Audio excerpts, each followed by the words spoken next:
श्री गणेशाय नमः. श्री कुलदेवतायै नमः. श्री सद्गुरवे नमः. श्रीराम जय राम जय जय राम. अध्यात्म रामायण किष्किंधाकांड प्रथमः सर्गः. श्री शंकर म्हणाले, नंतर लक्ष्मणासह वर्तमान श्रीराम हळूहळू पंपा सरोवराच्या तीरावर आले. त्या उत्तम रमणीय सरोवराला पाहून त्यांना अत्यंत विस्मय वाटला. सरोवराचा विस्तार 1 कोस असून त्यात सखोल आणि निर्मल असे भरपूर पाणी होते. फुललेली कमळे, कल्हारे, कुमुदे आणि उत्पले ह्यांच्या योगे करून त्या सरोवराला उत्तम शोभा आली होती. आत हंस, कारंडव ह्या पक्ष्यांचे जागोजागी थवे असून चक्रवाक वगैरे पक्ष्यांनी त्याला सौंदर्य आले होते. पाणकोंबडे, टिटव्या आणि क्रौंच ह्यांचा नाद सर्वत्र घुमून राहिला होता. वेगवेगळ्या प्रकारच्या पुष्पलता सर्वत्र पसरल्या असून अनेक प्रकारची फळे, फलवृक्षे दाटून राहिली होती. त्याचे पाणी सज्जनाच्या मनाप्रमाणे स्वच्छ असून ते कमलतंतूंनी सुगंधित झाले होते. कनिष्ठ बंधूसहित प्रभू रामचंद्र तेथे स्नान करून व ते श्रमहारक पाणी पिऊन सरोवराच्या तीरावरील शीतल मार्गाने पुढे निघाले. ते इंद्रिय निग्रही पराक्रमी रामलक्ष्मण ऋष्यमुख पर्वताच्या बाजूने जात होते. त्यांच्या हातात धनुष्यबाण होते. जटा आणि वल्कले ह्यांच्या योगाने त्यांच्या शरीराला शोभा आली होती. ते अनेक प्रकारचे वृक्ष आणि पर्वत ह्यांची शोभा पाहत पाहत जात होते. त्या पर्वताच्या मस्तकावर सुग्रीव 4 वानरांसह बसला होता. रामलक्ष्मणांना येताना पाहून तो पर्वताच्या शिखरावर चढला आणि भयाने हनुमंताला म्हणाला, मित्रा, हे दोघे वीरश्रेष्ठ कोण बरे असावेत? ब्राह्मण बटुवेशाने जा आणि शोध घे, तुझे कल्याण होवो. वालीने पाठवल्यामुळे मला मारण्याकरता म्हणून तर हे आले नसतील ना? त्यांच्याशी भाषण करून त्यांचा उद्देश काय आहे हे समजून घे. जर त्यांच्या अंतःकरणात काही पापविचार असेल तर मला हाताच्या बोटाने खूण कर. त्यांच्यापुढे तू विनयाने नम्र होऊन राहा. मी सांगितलेले पक्के लक्षात ठेव. ठीक आहे असे म्हणून बटुरूपाने हनुमान रामाकडे आला आणि विनयपूर्वक नम्रतेने रामाला वंदन करून म्हणाला, पुरुषश्रेष्ठ हो, तरुण आणि शूरांना मान्य असे तुम्ही कोण बरे आहात? सूर्याप्रमाणे आपल्या कांतीने सर्व दिशा तुम्ही शोभवीत आहात. तुम्ही त्रैलोक्याचे कर्ते, जगाचे कारण, सर्वव्यापी, प्रधान पुरुष, नरनारायणच की काय असे मला वाटते. मायेने मनुष्याकार धारण करून तुम्ही लीलेने फिरत आहात. वास्तविक पृथ्वीचा भार हरण करण्याकरता व भक्तांचे पालन करण्याकरता तुम्ही क्षत्रिय रूपाने अवतीर्ण होऊन फिरत आहात. जगाची स्थिती, नाश आणि उत्पत्ती लीलेने करण्यास तुम्ही उद्युक्त झाला आहात. स्वतंत्रतेने सर्वांस प्रेरणा करणारे, सर्वांच्या अंतर्यामी राहणारे नरनारायण देवच ह्या लोकी फिरत आहेत असे तुम्हाला पाहून मला वाटत आहे. त्यावर श्रीराम लक्ष्मणाला म्हणाले, बटुरूप धारून हा कोण आला आहे पहा. खरोखर हा सकल शब्दशास्त्रात सर्वथा निष्णात दिसत आहे. हा जे काही सर्व बोलला त्यात कोठेही अपशब्द आढळून आला नाही. नंतर तो ज्ञानरूपी राम हनुमंताला बोलला, मी दशरथ पुत्र राम आहे. हा माझा कनिष्ठ बंधू लक्ष्मण आहे. पित्याचे वचन पाळण्यासाठी पत्नी सीतेला बरोबर घेऊन मी वनात आलो आणि तेथे दंडकारण्यात राहिलो. हे ब्राह्मणा, तेथे कोणी एका राक्षसाने माझ्या सीतेचे हरण केले. तिला शोधण्याकरता म्हणून आम्ही येथे आलो आहोत. आता तू कोण आणि कोणाचा ते सांग. बटू म्हणाला, वानरांचा सुग्रीव नावाचा मोठा बुद्धिमान असा राजा आहे. तो आपल्या 4 प्रधानांसह ह्या पर्वताच्या शिखरावर राहत आहे. हा सुग्रीव दुष्टबुद्धी वालीचा कनिष्ठ बंधू आहे. वालीने त्याला घालवून देऊन त्याच्या पत्नीचे हरण केले आहे. वालीच्या भयाने हा सुग्रीव ऋष्यमुख नावाच्या पर्वताचा आश्रय करून राहिला आहे. हे महामते, मी सुग्रीवाचा सचिव असून वायूचा पुत्र आहे. मी हनुमान ह्या नावाने प्रसिद्ध असून माझा जन्म अंजनी मातेच्या पोटी झाला आहे. हे रघुश्रेष्ठा, त्या सुग्रीवाशी तुझे सख्य होणे हे योग्य आहे. तुमच्या पत्नीचा अपहार करणाऱ्याचा वध करण्याच्या कामी सुग्रीव तुम्हाला साह्यकारक होईल. जर तुम्हाला इष्ट वाटत असेल तर आत्ताच सुग्रीवाकडे जाऊया. श्रीराम म्हणाले, हे कपिश्रेष्ठा, मीही सुग्रीवाशी सख्य करण्याकरिताच आलो आहे. त्या माझ्या मित्राचेही जे काही कार्य करणे असेल ते मी खात्रीपूर्वक करीन. ह्यावर हनुमंताने आपले स्वतःचे वानराचे रूप धारण केले आणि नंतर तो रामाला म्हणाला, माझ्या खांद्यावर तुम्ही दोघे बसा. वालीच्या भीतीने पर्वतावर मंत्र्यांसह जेथे सुग्रीव राहत आहे तेथे आपण जाऊया. ठीक आहे, असे म्हणून राम आणि लक्ष्मण मारुतीच्या खांद्यांवर चढून बसले. मग तो महाकपी हनुमान एका क्षणात पर्वताच्या मस्तकावर उडून गेला. तेथे राम लक्ष्मण एका वृक्षाच्या छायेखाली बसून राहिले. इकडे हनुमानही सुग्रीवाजवळ गेला आणि हात जोडून म्हणाला, राजन, आपली भीती जावो. राम लक्ष्मण आले आहेत, लवकर उठा. मी रामाशी आपल्या सख्याचा योग घडवून आणला आहे. अग्नीला साक्षी ठेवून आपण त्याच्याशी लवकर सख्य करा. नंतर सुग्रीव अतिहर्षाने त्या रघुश्रेष्ठाकडे गेला. त्याने वृक्षाची एक फांदी आपण स्वतः तोडली आणि ती रामाला आसन म्हणून आनंदाने दिली. हनुमंताने लक्ष्मणाला फांदी तोडून दिली व लक्ष्मणाने सुग्रीवाला दिली. अशा रीतीने अत्यंत हर्षयुक्त होऊन ते सर्व तेथे बसले.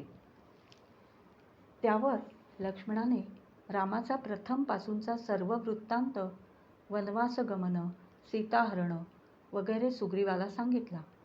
लक्ष्मणाचे भाषण ऐकून सुग्रीव रामाला बोलला, हे राजेंद्रा, सीतेचा शोध मी करीन आणि शत्रूच्या घात करण्याच्या कामी तुम्हाला साह्यही करीन. श्रीरामा, मी जे काही थोडेसे पाहिले आहे ते सांगतो ऐका.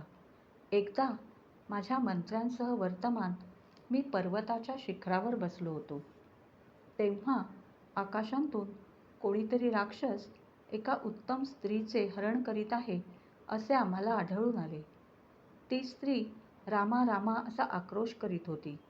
तिने आम्हाला पर्वतावर पाहून लगेच आपले दागिने अंगावरून काढले आणि ते आपल्या उत्तरीय वस्त्रात बांधून आणि आमच्याकडे पाहून खाली टाकून दिले. तो राक्षस तिला नेत असता ती सारखी ओरडत होती. हे प्रभो, ते दागिने मी लगेच गुहेत नेऊन ठेवले. आता ते तुम्ही पहा आणि ते तुमचे आहेत की नाहीत ते ओळखा. असे बोलून त्या वानराने सुग्रीवाने ते दागिने आणले आणि रामाला दाखवले. रामाने ते सोडून पाहिले आणि वारंवार हा सीते, हा सीते असे म्हणून ते सर्व आपल्या हृदयी धारण केले. ह्यावेळी श्रीराम एखाद्या प्राकृत मनुष्याप्रमाणे रडू लागले. ते पाहून बंधू लक्ष्मणाने रामाचे सांत्वन केले आणि त्याला म्हटले, हे रामा, वानरराज सुग्रीवाच्या साह्याने रावणाला युद्धात मारल्यावर सुलक्षण जानकी मातेची तुला लवकरच प्राप्ती होईल. सुग्रीवाने देखील सांगितले, हे रामा, मी तुम्हाला प्रतिज्ञापूर्वक सांगतो की समरात रावणाचा वध करून तुमची जानकी तुम्हाला मिळवून देईन.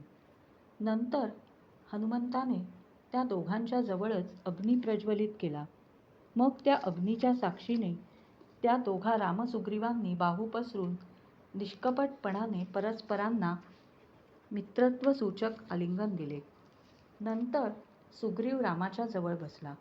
रामावरील प्रेमास्तव त्याने आपला सर्व वृत्तांत त्या रघुनायकाला रामाला सांगितला.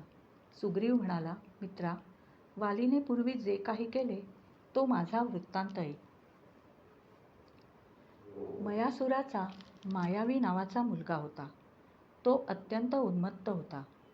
त्याने एकदा किष्किंधा नगरीजवळ येऊन मोठा सिंहनाद केला आणि वालीला युद्धाला बोलावले. वालीला ते सहन न झाल्यामुळे क्रोधाने त्याचे डोळे लाल झाले. तो बाहेर पडला आणि त्याने त्या दैत्याला एक जोराचा मुष्टीप्रहार केला. त्यासरशी पीडित होऊन तो दैत्य पळाला आणि आपल्या गुहेत गेला. त्या मायावी राक्षसाच्या मागे वाली आणि मीही धावत गेलो, परंतु तो गुहेत शिरला. असे पाहून क्रोधाने वाली मला म्हणाला, तू बाहेरच राहा, मी गुहेत जातो. इतके बोलून तो गुहेत शिरला. 1 महिना होऊन गेला तरी वाली बाहेर पडला नाही. 1 महिना झाल्यावर त्या गुहेच्या दारातून पुष्कळ रक्त बाहेर आले. ते पाहून वाली मेला असे वाटून मला दुःख झाले. माझे शरीर तप्त होऊन गेले. मग गुहेच्या द्वारावर एक शिळा ठेवून मी घरी आलो. मी लोकांना सांगितले वाली मेला, त्याचा गुहेमध्ये राक्षसाने वध केला. ते ऐकून सर्व दुःखित झाले. नंतर सर्व वानर प्रधानांनी माझी इच्छा नसतानाही मला राज्याभिषेक केला. अशा रीतीने हे अरिनाशना श्रीरामा, काही कालपर्यंत मी राज्य केले. पुढे वाली आला आणि रागाने क्रुद्ध होऊन मला कठोर शब्दांनी बोलला. अनेक प्रकारांनी धिक्कार करून त्याने मला मुष्टीप्रहार केले. तेव्हा मी नगरातून निघालो आणि मोठ्या भीतीने धावत सुटलो. सर्व लोक हिंडून मी आता या ऋष्यमुख पर्वताचा आश्रय केला आहे. हे प्रभो, वालीही ऋषीशापाच्या भीतीने ह्या पर्वतावर येत नाही. त्या वेळेपासून तो मूढधी वाली माझ्या पत्नीचा स्वतः उपभोग घेत आहे.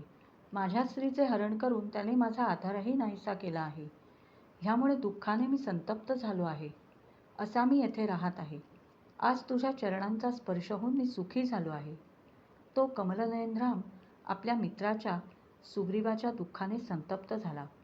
त्याने सुग्रीवाच्या पुढे अशी प्रतिज्ञा केली की तुझ्या भार्येचा अपहार करणाऱ्या शत्रूचा मी लवकरच वध करीन. सुग्रीव ह्यावर म्हणाला, हे राजेंद्रा, वाली हा सर्व बळींमध्ये बळी असा आहे. देवांना देखील तो साध्य होणे कठीण आहे. मग तू त्याला कसा मारणार? हे बलिश्रेष्ठा, ऐक, त्याचे बळ केवढे आहे ते मी तुला सांगतो. मागे एकदा दुंदुभी नावाचा एक महाबलाढ्य व महाकाय दैत्य होऊन गेला. हे श्रीरामा, मोठ्या रेड्याचे रूप धारण करून तो भयंकर दैत्य किष्किंधा नगराला आला आणि रात्रीच्या वेळी वालीला युद्धासाठी बोलावू लागला. ते ऐकून वालीला अत्यंत कोप आला. त्याला ते दुंदुभीचे वर्तन सहन झाले नाही. बाहेर येऊन त्याने त्या रेड्याची शिंगे धरली व त्याला जमिनीवर पाडले. त्याने त्याच्या शरीरावर एक पाय दिला, मस्तक हाताने पिळवटून तोडले आणि तोलून पृथ्वीवर फेकून दिले. रामा, ते त्याचे शिर मातंग ऋषींच्या आश्रमाजवळ येऊन पडले. तेथे ते आपटून 4 कोस उंच उडाले. त्यांतून उंचावरून मुनींच्या आश्रमाच्या ठिकाणी रक्तवृष्टी झाली. ते पाहून मातंग मुनी क्रोधाविष्ट होऊन वालीला म्हणाले, जर तू माझ्या पर्वतावर येशील तर तुझे मस्तक तुटले जाऊन तू मरण पावशील. असा शाप झाल्या दिवसापासून हा वाली ऋष्यमुख पर्वतावर जात नाही. हे जाणूनच मीही येथे निर्भयपणे राहत आहे. हे रामा, त्या दुंदुभीचे पर्वतासमान पडलेले ते शिर पहा. ते फेकून देण्याची तुला शक्ती असेल तरच तू वालीचा वध करू शकशील. असे बोलून पर्वतासारखे ते दुंदुभीचे शिर सुग्रीवाने रामाला दाखवले. रामाने ते पाहिले आणि हसून पायाच्या अंगठ्याने 10 योजने लांब फेकून दिले. ती सर्वांना अद्भुत गोष्ट वाटली. ते पाहून सुग्रीवाने प्रधानांसह शाबास शाबास असे म्हटले. मग त्या भक्तवत्सल रामाला सुग्रीव आणखी म्हणाला, हे रघुश्रेष्ठा, मोठे बळकट असे हे 7 तालवृक्ष आहेत पहा. हा वाली हा प्रत्येकाला हलवून सहज पर्णरहित करून टाकतो. जर तू एका बाणाने ह्यांना वेधून छिद्र पाडशील तर तुझ्या हातून वाली मरेल, असा विश्वास माझ्या मनात उत्पन्न होईल. ठीक आहे, असे म्हणून रामाने धनुष्य घेतले आणि त्यावर बाण जोडला. त्या महाबली रामाने लगेच 7 तालांवर बाण सोडला. तो बाण त्या 7 तालांचा, पर्वताचा आणि भूमीचाही भेद करून पुन्हा रामाच्या भात्यात पूर्वीप्रमाणे येऊन राहिला. तेव्हा सुग्रीवाला अत्यंत विस्मय वाटला. तो अत्यानंदाने रामाला म्हणाला, हे देवा, तू निखिल जगताचा नाथ परमात्मा आहेस ह्यात संशय नाही. माझ्या पूर्वजन्मार्जित पुण्यसंचयानेच आज मला तुझा समागम घडला आहे.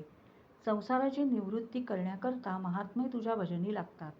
मग प्रत्यक्ष मोक्षाचा सचिव, मोक्षदायक अशा तुझी मला प्राप्ती झाली असता मी तुझ्याकडे संसार सुख कसा बरे मागेन? स्त्री, पुत्र, धन, राज्य ह्या सर्व गोष्टी तुझ्या मायेने उत्पन्न झालेल्या आहेत. म्हणून हे देवदेवेशा, मी दुसरी कशाचीही इच्छा करीत नाही. केवळ तुझी प्रेमदृष्टी मजवर असो.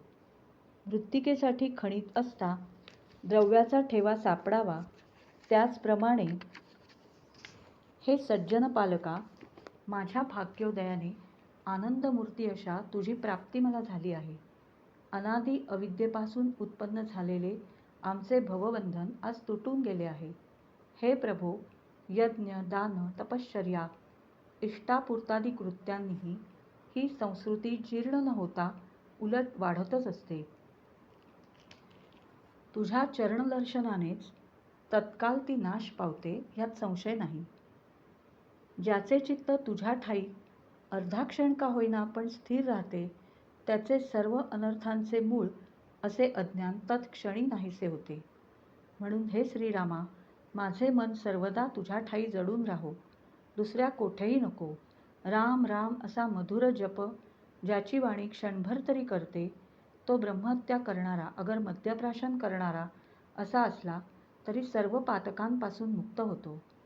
हे रामा, मी शत्रुजयाची इच्छा करीत नाही, स्त्री सुख वगैरेही इच्छित नाही.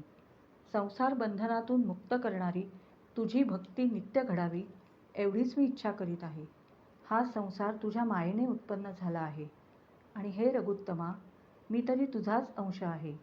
म्हणून तूच आपल्या चरणांची भक्ती मला देऊन या संसाररूपी संकटातून माझे रक्षण कर. पूर्वी माझे चित्त मायेने वेष्टित झाले असल्या कारणाने हा मित्र, हा शत्रू, हा उदासीन हे भेद अंतःकरणाला वाटत होते. परंतु आज तुझे चरणदर्शन होताच हे राघवा, सर्व ब्रह्मच मला दिसत आहे. आता मला मित्र कुठे आणि शत्रू तरी कुठे? जोपर्यंत जीवावर मायेचे आवरण असते तोपर्यंतच सत्वादी गुणांचे त्याच्यावर वर्चस्व असते. ते वर्चस्व असते तोपर्यंतच शत्रू मित्र हा भेदभाव असतो. ते नाहीसे झाले की नानापण भेदबुद्धी जातेच. ही अज्ञानापासून उत्पन्न झालेली भेदबुद्धी जोपर्यंत असते तोपर्यंतच मृत्यूचे भय असते. म्हणून जो अविद्येच्या मायेच्या भजनी लागतो तो गाढ अंधकारात पडतो. पुत्र, स्त्री इत्यादी सर्व बंधने मायामूलक आहेत. म्हणून हे रघुत्तमा, ह्या तुझ्या मायादासीला दूर कर. माझी चित्तवृत्ती तुझ्या पदकमली जडून राहो. माझी वाणी तुझ्या नामाच्या आणि तुझ्या कथांच्या गायनात रमो. माझे हात तुझ्या भक्तांची सेवा करण्यात तत्पर होवोत आणि माझे शरीर तुझ्या अंगसंगाला लाभो. माझ्या नेत्रांना तुझ्या रूपाचे, तुझ्या भक्तांचे आणि स्वतःच्या गुरुचे दर्शन घडो. कानांना तुझ्या अवतार कथा नित्य ऐकायला मिळोत आणि माझे पाय तुझ्या मंदिरांना नित्य गमन करोत. हे गरुडध्वजा, माझी अंगे तुझ्या पदधूलीचे कण ज्यात मिश्र झाले आहेत अशा तीर्थांचे धारण करोत. हे रामा, श्री शंकर, ब्रह्मदेव इत्यादिक ज्याचे सेवन करतात त्या तुझ्या चरणांना माझे मस्तक निरंतर प्रणाम करो. किष्किंधा कांडातील पहिला सर्ग समाप्त. श्रीराम जय राम, जय जय राम.